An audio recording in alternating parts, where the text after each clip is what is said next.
રાજકોટમાં પટેલ વેપારીના ઘર પર હુમલો થયો। ફાયરિંગથી આ વેપારીના ઘર પર હુમલો, જે મામલે ફાયરિંગની ઘટના ઘટી અને સીસીટીવીમાં ઘટના કેદ થઈ। સીસીટીવી ફૂટેજ વાયરલ થયા છે। ગઈકાલે ભક્તિનગર પોલીસે 3 આરોપીઓને ઝડપ્યા હતા। અત્યાર સુધી 4 આરોપીઓની ધરપકડ થઈ ચૂકી છે। ફરી એકવાર આપણે જણાવી દઈએ, રાજકોટમાં એક વેપારીના ઘરે હુમલો થયો।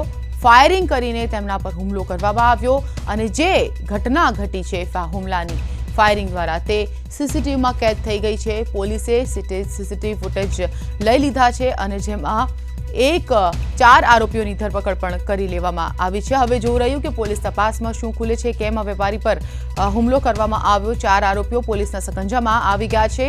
આ ઘટનાના સીસીટીવી ફૂટેજ સામે આપ પણ જોઈ શકો છો સ્ક્રીન પર કે આ જે ઘટના છે તેમાં લાઈવ ફાયરિંગના દ્રશ્યો આપ જોઈ શકો છો। રાજકોટની છે આ ઘટના કે જ્યાં એક વેપારીના ઘર પર ફાયરિંગ કરીને હુમલો કરવામાં આવ્યો। કેવી રીતે હુમલો થયો તે ઘટના સીસીટીવી ફૂટેજ તેના સામે આવે છે। સીસીટીવી કેમેરામાં કેદ થઈ ગઈ છે આ ઘટના અને જે વાયરલ પણ થયું છે અને જેના જે પોલીસે પણ જોઈ તપાસ હાથ ધરી છે।